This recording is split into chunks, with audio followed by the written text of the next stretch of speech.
Summer వచ్చిందంటే చాలు పెద్దవారితో పాటు పిల్లలు కూడా ఎండకి ఎక్కువగా ఎఫెక్ట్ అవుతూ ఉంటారు. అయితే సమ్మర్‌లో ఎటువంటి జాగ్రత్తలు తీసుకోవాలి? ఎండ నుంచి ఏ విధంగా రక్షించుకోవాలి? అదే విధంగా ఎండాకాలంలో ఎటువంటి ఫుడ్ తీసుకోవాలనే దానికి సంబంధించి డాక్టర్ జనార్దన్ గారితో మాట్లాడి తెలుసుకుందాం.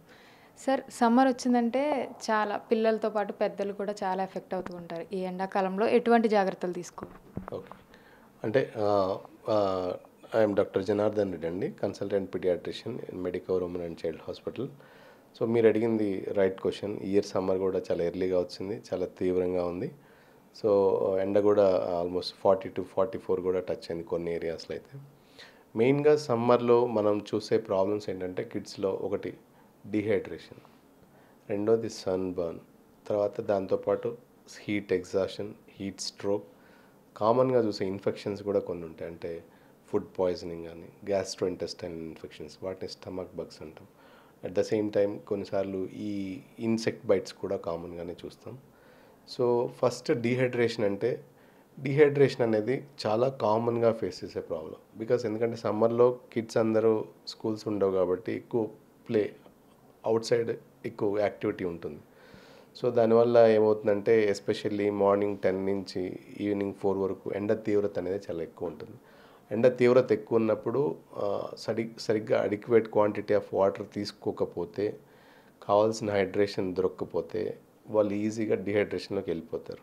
సో అందుకని ఏంటంటే సమ్మర్లో ఎక్కువ డిహైడ్రేషన్ రిస్క్ ఎక్కువ ఉంటుంది. దీన్ని ఓవర్కమ్ చేయాలంటే వాళ్ళు ఇండోర్లో ప్లే చేసుకోవడం, తర్వాత ఎక్కువ వాటర్ బాటిల్ క్యారీ చేసి వాటర్ ఫ్రీక్వెంట్గా తీసుకోవడం, ఫుల్ లెంత్ స్లీవ్స్ వేసుకోవడం, ఫుల్ ప్రొటెక్షన్ అంటే cotton clothes, light coloured clothes, లూజ్గా ఉండే క్లోత్స్ వాడినప్పుడు ఆ స్వెట్టింగ్ అనేది వస్తుంది, అబ్జార్బ్ అయిపోతుంది. దాంతోపాటు సన్ స్క్రీన్, ఇవి కంప్లీట్గా ఫేస్కి సన్ స్క్రీన్ ఇలాంటివి వాడడం వల్ల ఏమవుతుందంటే ప్రొటెక్షన్ అనేది పెరుగుతుంది. సో డీహైడ్రేషన్ అనేది చాలా కామన్ ప్రాబ్లం. ఇనిషియల్గానే మన అడిక్వేట్ క్వాంటిటీ ఆఫ్ వాటర్ తీసుకుంటే ఫర్దర్గా వచ్చే కాంప్లికేషన్స్ అంటే హీట్ స్ట్రోక్ కానీ, హీట్ ఎగ్జాషన్ కానీ, లేదంటే హాస్పిటల్ అడ్మిషన్ అయ్యేది అక్కడ దాకా అవసరం రాకుండా ఎర్లీ ప్రికాషన్స్ తీసుకుంటే సరిపోతుంది. ఇంకో కామన్గా చూసే ప్రాబ్లం ఏంటంటే సన్ బర్న్. అంటే ఏమవుతుందంటే సన్ ఎక్స్పోజ్ అవ్వడం వల్ల సన్లో ఉండే యూవీ లైట్ అంటే యూవీ రేస్ అంటాం కదా, వాటి వల్ల ఏమవుతుందంటే స్కిన్ అంతా రెడ్గా అయిపోతుంది. ఫ్లష్ అంటే స్కిన్ రెడ్గా అయిపోయి హీట్ అంటే వేడి ఎక్కువ తెలుస్తుంది. సో దానివల్ల ఏమవుతుందంటే స్కిన్ కలర్ చేంజ్ అవ్వడం, ఇచ్చింగ్లా రావడం, అది రిపీటెడ్గా ఎక్కువ ఎక్స్పోజ్ అయితే ఫ్యూచర్లో అంటే స్కిన్ ప్రాబ్లమ్స్ అంటే స్కిన్ క్యాన్సర్, స్కిన్ ఎలర్జీస్ ఇట్లాంటివి వచ్చే ఛాన్స్ ఉంటుంది. సో దీనికి కూడా ఏంటంటే మనం బర్న్ అవ్వకుండా ఉండాలంటే మనం బయటికి వెళ్ళేటప్పుడు sunscreen SPF more than 30 ఉండే సన్ స్క్రీన్స్ వాడడం. సన్ స్క్రీన్స్ వాడడం వల్ల మనం కామన్గా ఏంటంటే ఫేస్కి అప్లై చేస్తాం. బట్ ఎక్కడైతే మనం ఎండకి ఎక్స్పోజ్ అవుతున్నామో అన్ని ఏరియాస్లో అప్లై చేయడం మంచిది. అంటే ears, nose, lips, even cheeks, face, forehead దగ్గర అప్లై చేయొచ్చు. తర్వాత ఈవెన్ బాడీ పార్ట్స్ కూడా అంటే బాడీకి కూడా ఎస్పీఎఫ్ 20 ఉండేది అప్లై చేయొచ్చు. Even if they are going to swimming అప్పుడు కూడా మనం సన్ స్క్రీన్ అప్లై చేసుకొని వెళ్ళొచ్చు. సో సన్ స్క్రీన్ అప్లై చేయడం, ఫుల్ లెంత్ స్లీవ్స్ వాడడం వల్ల కొంతవరకు ఈ సన్ బర్న్ అనేది మనం ప్రివెంట్ చేయొచ్చు. ప్లస్ ఎక్కువగా ఇండోర్ గేమ్స్ ప్రిఫర్ చేయడం అంటే ఎస్పెషల్లీ 10-4 మధ్యలో ఇండోర్ గేమ్స్ అంటే బ్యాడ్మింటన్ కానీ, షటిల్ కానీ, లేకపోతే టేబుల్ టెన్నిస్ కానీ ఇట్లాంటి ఇండోర్ గేమ్స్ ఎంకరేజ్ చేసి అడిక్వేట్ లిక్విడ్స్ తీసుకుంటే ఈ ఇబ్బంది అనేది ఉండదు. తర్వాత ఇలాగే కంటిన్యూ అయితే కొంత హీట్ ర్యాష్ వస్తుంది. హీట్ ర్యాష్ అనేది కూడా ఏంటంటే సన్కి ఎక్కువ ఎక్స్పోజ్ అయినప్పుడు స్కిన్లో బాడీ మీద ర్యాష్ వస్తుంది. That is heat rash. At the same time heat exhaustion అంటే మనం కంటిన్యూస్గా అలాగే ఎండకి ఎక్స్పోజ్ అయ్యి వాటర్ తీసుకోకుండా డిహైడ్రేట్ అయిపోతే మన బాడీ అంతా వీక్గా అనిపిస్తుంది. తర్వాత అలాగే కంటిన్యూ అయ్యి మనం అప్పుడు కూడా అడిక్వేట్ అంటే వాటర్ తీసుకోకుండా డిహైడ్రేషన్లోకి వెళ్ళిపోతే హీట్ క్రాంప్స్ మనం చూస్తుంటాం. జనరల్గా ఎక్కువ గేమ్స్ ఆడినప్పుడు క్రికెట్ ఇట్లాంటి వాటిలో చూస్తుంటాం క్రాంప్స్. అంటే దానివల్ల ఏమవుతుందంటే వాటర్ బయటకు వెళ్ళిపోవడం, ఎక్సెసివ్ స్వెట్టింగ్, సాల్ట్ బయటకు వెళ్ళిపోవడం వల్ల మజిల్ వీక్నెస్, ఫెటిగబిలిటీ వస్తుంది. దాన్ని హీట్ క్రాంప్స్ అంటాం. ఇది ఫర్దర్గా ప్రోగ్రెస్ అయినప్పుడు హీట్ ఎగ్జాషన్ అంటే ఇంకా ఆల్మోస్ట్ బాడీ టెంపరేచర్ కూడా రేజ్ అయిపోతుంది.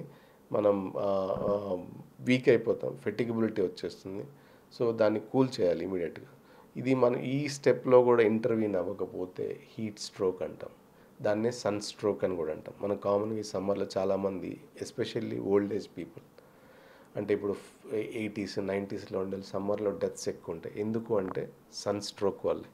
సన్ స్ట్రోక్ ఎందుకు అంటే at the same time kids కూడా ఒక 1/3 ఆఫ్ సన్ స్ట్రోక్స్ కిడ్స్లో కూడా చూస్తాం డెత్స్లో. అంటే అంత డెత్ రిస్క్ కూడా ఉంటుంది సన్ స్ట్రోక్కి. సో సన్ స్ట్రోక్ ఏంటంటే ఎందుకు వస్తుంది చెప్పాను కదా, కంటిన్యూస్గా ఎక్స్పోజ్ అవ్వడం. రెండోది మనం అడిక్వేట్ టైం వాటర్ తీసుకోకపోవడం, టైమ్లీ ఇంటర్వెన్షన్ లేకపోవడం వల్ల అది ఫర్దర్గా ప్రోగ్రెస్ అవుతుంది. ఈ sun stroke or heat stroke symptoms ఏముంటాయంటే స్కిన్ అంతా బాగా డ్రై అయిపోతుంది, హాట్ అయిపోతుంది, బాడీ టెంపరేచర్ రేజ్ అవుతుంది, 104 పైన ఫీవర్ ఉంటుంది. రెండోది ఏంటంటే మాట తడబడ్డం, తర్వాత డిజీనెస్ ఉంటుంది, తర్వాత వీళ్ళకి ఏంటంటే వామిటింగ్, అబ్డామినల్ క్రాంప్స్ వస్తాయి. తర్వాత మరీ ఎక్కువ ఫర్దర్గా ప్రోగ్రెస్ అయింది అంటే ఆల్మోస్ట్ వీళ్ళు డెలిరీ అంటే ఇరిటబుల్ అయిపోయి అన్రెస్పాన్సివ్ కూడా అవుతారు. సో సన్ స్ట్రోక్ అనేది it is a life threatening condition, అంటే డెత్ రిస్క్ కూడా ఉంటుంది. So timely intervention important. మనం ఇంటి దగ్గర సన్ స్ట్రోక్ వచ్చినప్పుడు ఇమీడియట్గా అంటే ఇట్లా ఈ సిమ్టమ్స్ ఏవైతే ఉన్నాయో నోటీస్ చేసిన వెంటనే వాళ్ళని ఏం చేయాలంటే బాడీ టెంపరేచర్ ఇమీడియట్గా కూల్ చేయాలి. కూల్ చేయాలంటే ఏం చేయాలి, ఒక వాటర్ బాడీ మీద ఫుల్గా బకెట్ తోటి వేయడం. రెండోది ఏంటంటే మన టవల్స్ ఏదైనా ఐస్ అంటే కొంచెం కూల్గా ఉండే వాటర్లో ఉంచి దాంతో ర్యాప్ చేసి కొంచెం టెంపరేచర్ని డౌన్ చేయడానికి ట్రై చేయడం, ఇలాంటివి చేయాలి కంపల్సరీ. రెండోది ఏంటంటే కొంచెం అంటే డెలీరియం కానీ అట్లాంటివి ఏం లేకపోతే వాటర్ కంటెంట్ ఎక్కువ ఎంకరేజ్ చేయడం, వాటర్ ఎక్కువ తీసుకోమనడం. తర్వాత వాటర్ తీసుకున్న తర్వాత కొంచెం అంటే కొంచెం మనం ఇమీడియట్ స్టెప్స్ తీసుకుంటే నెక్స్ట్ అంటే హాస్పిటల్ అనేది చాలా ఇంపార్టెంట్. ఎందుకంటే హాస్పిటల్ టైమ్లీ ఇంటర్వెన్షన్ చాలా ఇంపార్టెంట్. అడిక్వేట్ ఐవీ ఫ్లూయిడ్స్ ఇవ్వడం, ఇవన్నీ చేయాలి. ఒకవేళ ఆ హీట్ స్ట్రోక్ అనేది ఫర్దర్గా ప్రోగ్రెస్ అయిందనుకోండి, కొంతమంది ఫిట్స్ వస్తాయి, కొంతమంది కోమాలోకి వెళ్తారు. సో ఇవన్నీ ప్రివెంట్ చేయాలంటే మనం టైమ్లీ హాస్పిటల్కి రావడం, అడిక్వేట్ హైడ్రేషన్ తీసుకోవడం చేయాలి. మెయిన్ చెప్పాను కదండి, మన ఇంటి దగ్గర చేసేది ఏంటంటే ఫస్ట్ ఎక్కడైతే ఎక్స్పోజ్ అయ్యారో దాన్ని కూల్ ఏరియాస్లో తీసుకెళ్ళడం, వాటర్తో మొత్తం బాడీ అంతా తడిపేయడం. రెండోది ఏంటనే టవల్ ఐస్ ప్యాక్స్ చుట్టి కూల్గా చేయడం, ఇవన్నీ చేసుకోవాలి. ఇవి చేసినప్పుడు కొంతవరకు రిలీఫ్ వస్తుంది. తర్వాత హాస్పిటల్కి తీసుకొచ్చి అడిక్వేట్ హైడ్రేషన్ చూసుకుంటే మంచిది. ఎన్ని లీటర్స్ ఆఫ్ వాటర్ తాగాలి సార్, అంటే సమ్మర్లో పిల్లలు కానీ పెద్దలు కానీ? అంటే జనరల్గా 3 to 4 లీటర్స్ సఫిషియెంట్ అండి. కొంచెం మనం ఎక్కువ అంటే ఇప్పుడు ఫిజికల్ యాక్టివిటీ ఉంది, లేదు అంటే మనం గేమ్స్ ఆడుతున్నాం సమ్మర్లో, క్రికెట్ కానీ లేకపోతే ఇంకేదైనా గేమ్స్ ఆడుతున్నాం.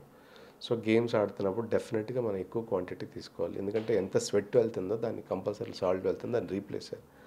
వాటర్, ఓఆర్ఎస్, కోకోనట్ వాటర్ ఇట్లాంటివి తీసుకోవడం వల్ల మనకి అడిక్వేట్ హైడ్రేషన్ అనేది దొరుకుతుంది. అయితే ఈ సమ్మర్లో ఎక్కువగా వచ్చే హెల్త్ ప్రాబ్లమ్స్ ఎలా ఉంటాయి సార్? అంటే ఈ హీట్ సన్ ఇది కాకుండా మిగతా మనం చూసే ప్రాబ్లమ్స్ ఏమంటే కామన్గా ఇన్ఫెక్షన్స్ చూస్తాం. ఇన్ఫెక్షన్స్ ఏంటి అంటే కొన్నిసార్లు చికెన్ పాక్స్ ఈ సీజన్లోనే చూస్తాం. ర్యాష్, కొన్ని బాడీ మీద ర్యాష్ వస్తాయి. అంటే మీజిల్స్ కానీ లేకపోతే మనం ఇది హ్యాండ్ ఫుట్ మౌత్ డిసీజ్ అంటే అది కూడా సమ్మర్లో చూస్తాం. తర్వాత ఫుడ్ పాయిజనింగ్ చాలా కామన్ సమ్మర్లో. ఎందుకు అంటే ఈ మనం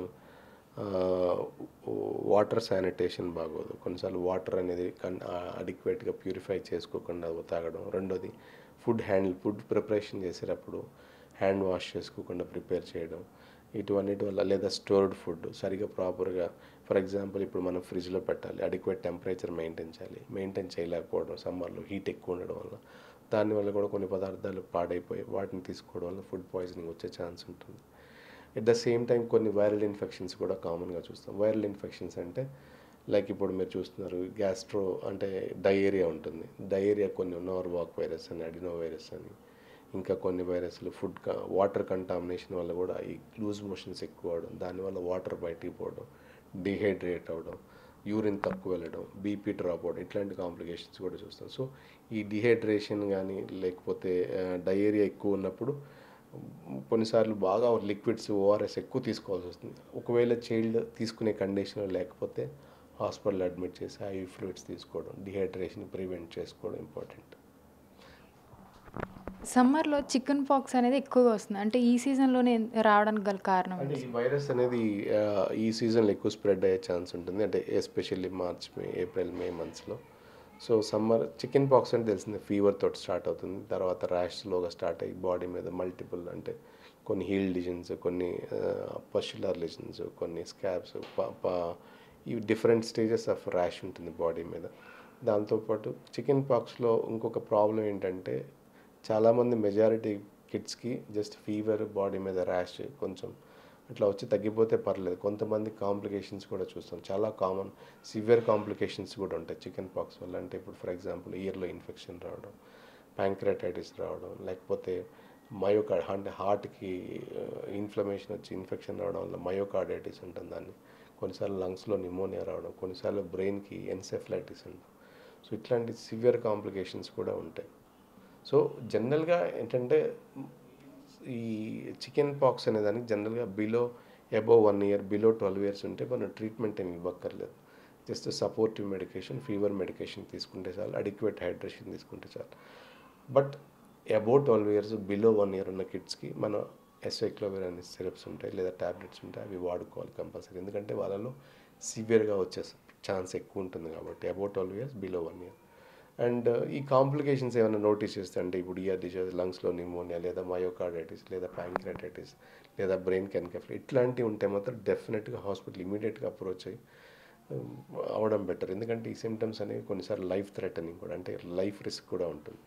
సో అందుకని అంటే ఇప్పుడు చికెన్ పాక్స్ అంటే చాలామంది అంటే అది ఒక అమ్మవారు పూసిందని చెప్పేసి అట్లా అంటారు గదా! అంటే ఎవరు వైద్యం గూడా చేపించుకోరు. దానికి ఏ విధంగా అంటే చికెన్ పాక్స్ అదేనండి. బేసిక్గా ఏంటంటే చికెన్ పాక్స్ చాలా మందిలో కాంప్లికేట్ అవ్వదు. జస్ట్ ఫీవర్, ర్యాష్ బాడీ మీద వస్తుంది. సో దానివల్ల ఏంటంటే మనకి ముందు నుంచి కూడా వాళ్ళ పేరెంట్స్ అట్లా. సో చికెన్ పాక్స్ అమ్మవారు తగ్గిపోతుంది, ఇంట్లో ఏం చేయక్కర్లేదు, కొన్ని ఏదో ఫుడ్ ప్రికాషన్స్ పథ్యం అనేదో చెప్తుంటారు, అట్లాంటివి చెప్పేవాళ్ళు. బట్ ఇదే చెప్తాను, కొంచెం రేర్ కాంప్లికేషన్స్ వచ్చినప్పుడే దీనివల్ల ఇబ్బంది. ఇంకోటి కూడా ఏ ఏజ్లో వస్తుంది అనేది కూడా ఇంపార్టెంట్. ఎస్పెషల్లీ బిలో 1 ఇయర్ ఉన్న కిడ్స్ కానీ లేదా అబోవ్ 12 ఇయర్స్ లేదా ఓల్డ్ ఏజ్లో వచ్చిన వాళ్ళకి సివియర్గా వచ్చే ఛాన్స్ ఉంటుంది. సో వాళ్ళకి కొంచెం మనం జాగ్రత్తలు తీసుకోవాలి. మిగతా మైల్డ్గా వచ్చిన, మోడరేట్గా వచ్చిన వాళ్ళు ఈ ఏజ్ గ్రూప్లో అంటే 2 to 12 ఇయర్స్ లోపల వచ్చిన జనరల్గా కాంప్లికేట్ అవ్వవు. కాంప్లికేషన్స్ నేను చెప్పిన ఏమైనా నోటీస్ చేస్తే మాత్రం ఇమీడియట్గా హాస్పిటల్ అప్రోచ్ అవ్వడం బెటర్. సమ్మర్‌లో తీసుకోవాల్సిన ఫుడ్ ఏంటి సార్? లిక్విడ్ ఐటెమ్స్ ఎక్కువ తీసుకోవాలి. లిక్విడ్ ఐటమ్స్ ఒకటి సమ్మర్లో మెయిన్గా మనం తీసుకోవాల్సిన ప్రికాషన్స్ అంటే ఒకటి సన్ ఎక్స్పోజర్ అవాయిడ్ చేయడం, ఎస్పెషల్లీ ఉదయం 12 నుంచి ఈవినింగ్ 4 వరకు అవాయిడ్ చేయడం. తర్వాత ఫుల్ లెంత్ స్లీవ్స్ వాడడం, కాటన్ క్లాత్స్ వాడడం. తర్వాత స్వెట్టింగ్ ఎక్కువ ఉన్నా లేకపోతే వెట్ క్లాత్స్ ఉన్నా చేంజ్ చేయాలి, ఎందుకంటే గ్రాయిన్ ఏరియాలో ఇన్ఫెక్షన్స్ వచ్చే ఛాన్స్ ఉంటుంది.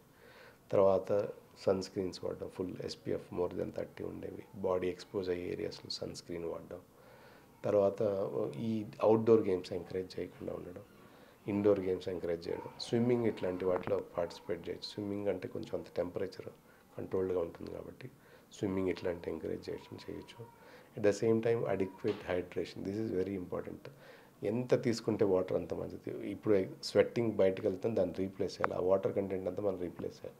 సో అడిక్వేట్ హైడ్రేషన్, జ్యూసెస్ తీసుకోవడం, ఫ్రూట్స్ తీసుకోవడం, వాటర్ కంటెంట్ ఎక్కువ ఉండే ఫుడ్స్ తీసుకోవడం. వీటి వల్ల ఏమవుతుందంటే మనం చాలా వరకు డిహైడ్రేషన్, సమ్మర్లో వచ్చే ప్రాబ్లమ్స్ని అవాయిడ్ చేయొచ్చు. అంటే చిన్న పిల్లలకి ఎటువంటి జాగ్రత్తలు తీసుకోవాలండి?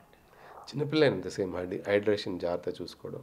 ఫర్ ఎగ్జాంపుల్ ఇప్పుడు less than 1 year mother milk ఫ్రీక్వెంట్గా ఇవ్వడం, వాటర్ కంటెంట్ ఎంకరేజ్ చేయడం, వాటర్ ఎక్కువ ఇవ్వడం, అట్లాంటివి చేస్తే కొంతవరకు చూసుకోండి. కార్బోనేటెడ్ డ్రింక్స్ కానీ లేకపోతే జ్యూసెస్ కన్నా కూడా ఫ్రెష్ ఫ్రూట్స్, కొంచెం వాటర్, ఓఆర్ఎస్ ఇట్లాంటివి బెటర్. ఇప్పుడు మనం చూసుకుంటే సమ్మర్ నుంచి కాపాడుకోవడానికి కొంతమంది క్లాత్స్‌ని నీటిలో ముంచి పైన యేసుకొని వెళ్తూ ఉంటారు. అది చేయడం కరెక్టా? దానివల్ల ఏమవుతుందంటే బాడీ టెంపరేచర్ అనేది డౌన్ అవుతుంది. ఫర్ ఎగ్జాంపుల్ బాగా హీట్ ఎక్స్పోజ్ అయ్యి టెంపరేచర్ పెరిగింది, దాన్ని కంట్రోల్ చేయాలి, తక్కువ లెవెల్లో తీసుకురావాలి. సో అప్పుడు ఏం చేయాలంటే ఒకటి మనం ఎండకి వీలైతే అవాయిడ్ చేయగలిగితే ఎండ నుంచి నీడలోకి వెళ్ళడం, లేదు అంటే స్వెట్టింగ్ ఎంతైతే ఉందో దాన్ని వాటర్ రీప్లేస్ చేసుకోవడం. దాంతోపాటు మన బాడీ టెంపరేచర్ డౌన్ అవ్వాలి కాబట్టి ఇట్లా చేయాలి, ర్యాప్ చేసుకోవడం, ఫుల్ లెంత్ స్లీవ్స్ వేసుకోవడం, లేకపోతే మీరు అన్నట్టు క్లాత్ని వెట్ చేసి దాన్ని బాడీ మీద వేసుకోవడం వల్ల కొంతవరకు హీట్ మనం కంట్రోల్ చేసుకుంటాం. ఇప్పుడు సమ్మర్‌లో మనం ఏసీలో ఉండి వెంటనే బయటికెళ్ళిన తర్వాత టెంపరేచర్ అనేది బాడీకి పెరుగుతుంది. అట్లా వెళ్ళడం కరెక్టే అంటారా? అంటే ఒక రేంజ్ టెంపరేచర్ వరకు మనం మేనేజబుల్, అండ్ ఏసీ నుంచి బయటకు ఇమీడియట్గా వెళ్ళిన ఇబ్బంది రాదు. But at the same time బాగా ఎగ్జాషన్ అంటే ఎక్కువ యాక్టివిటీ ఉండి గేమ్స్ ఆడుతూ లేదంటే వాటర్ కంటెంట్ తీసుకోకపోతే మాత్రం ఇబ్బంది వస్తుంది. But routine temperatures we can manage. Routine activity routine టెంపరేచర్స్కి ఎక్స్పోజ్ అయినప్పుడు అదేం ప్రాబ్లం కాదు. ఫుడ్ ఏ విధంగా తీసుకోవాలి సార్ సమ్మర్‌లో? ఫుడ్ అంటే మెయిన్గా అది చెప్పాను, వాటర్ కంటెంట్ ఉండే ఎక్కువ తీసుకోవాలి. దాంతోపాటు ఫుడ్ అనేది సమ్మర్లో ఎస్పెషల్లీ ఫుడ్ పాయిజనింగ్స్ చాలా కామన్. సో బయట అవుట్ సైడ్ ఫుడ్ అవాయిడ్ చేయడం. వాటర్ ప్రొటెక్షన్ కూడా చాలా ఇంపార్టెంట్. అంటే వాటర్ కంటామినేషన్ కూడా చాలా కామన్గా జరుగుతుంది సమ్మర్లో. మనం ఇచ్చే మున్సిపల్ వాటర్లో కానీ, లేకపోతే బోర్ వాటర్ కానీ, లేకపోతే మనం బయట తీసుకునే వాటర్లో కానీ కంటామినేషన్ అనేది చాలా కామన్గా జరిగే ప్రమాదం ఉంటుంది. బ్యాక్టీరియా కానీ, ఈకోలి కానీ, లేదా వైరస్ కానీ వీటి వల్ల. సో అందుకని ఏంటంటే మనం వాటర్ బాటిల్ క్యారీ చేయడం, సో వాటర్ ఇంట్లో ప్యూరిఫై అయిన వాటర్ తీసుకొని క్యారీ చేస్తూ అదే వాడడం వల్ల చాలా వరకు వాటర్ బార్న్ ఇన్ఫెక్షన్స్ని అవాయిడ్ చేయొచ్చు. వృద్ధులు కూడా ఈ వడదెబ్బకి చాలా గురవుతుంటారు. వారి పట్ల ఎటువంటి జాగ్రత్త తీసుకోవాలి? వాళ్ళంటే బేసిక్గా ఏంటంటే ఎస్పెషల్లీ కొంత ఓల్డ్ ఏజ్, అంటే ఎస్పెషల్లీ 85, 90 ఇట్లా ఉన్న వాళ్ళు ఏంటంటే వాళ్ళకి ఓవరాల్గా బాడీ మెకానిజం తట్టుకోలేదు. అంటే ఏజ్ వల్ల కూడా చాలా వరకు ఇదై ఉంటారు. కాబట్టి వాళ్ళకి ఏంటంటే సమ్మర్లో ఎస్పెషల్లీ హీట్ ఎక్కువ లేకుండా, రూమ్ టెంపరేచర్ ఎక్కువ లేకుండా చూసుకోవడం, ఫ్రీక్వెంట్గా వాటర్ ఎంకరేజ్ చేయడం, డిహైడ్రేషన్ అట్లాంటి లేదా లూజ్ మోషన్స్ ఇట్లాంటివి ఏమైనా ఉంటే వెంటనే హాస్పిటల్ అప్రోచ్ అయ్యి అడిక్వేట్గా ఫ్లూయిడ్స్ తీసుకోవడం, డిహైడ్రేషన్ కంట్రోల్ చేసుకోవడం ఇట్లాంటివి చేయాలి. లేకపోతే ఏమవుతుందంటే ఆ డిహైడ్రేషన్ చెప్పిన డిహైడ్రేషన్ నుంచి హీట్ ఎగ్జాషన్ హీట్ స్ట్రోక్లోకి వెళ్ళిపోతుంది.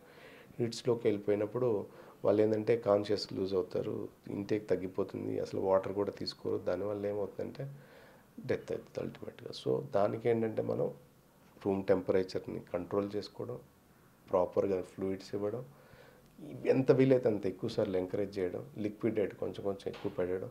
దాంతోపాటు ఒకవేళ వాళ్ళు డిహైడ్రేషన్ లూజ్ మోషన్స్ ఉన్నా, ఫుడ్ సరిగా తీసుకోకపోయినా, వాటర్ తీసుకోకపోయినా వెంటనే హాస్పిటల్ డిహైడ్రేషన్ ట్రీట్మెంట్ చేయడం బెటర్.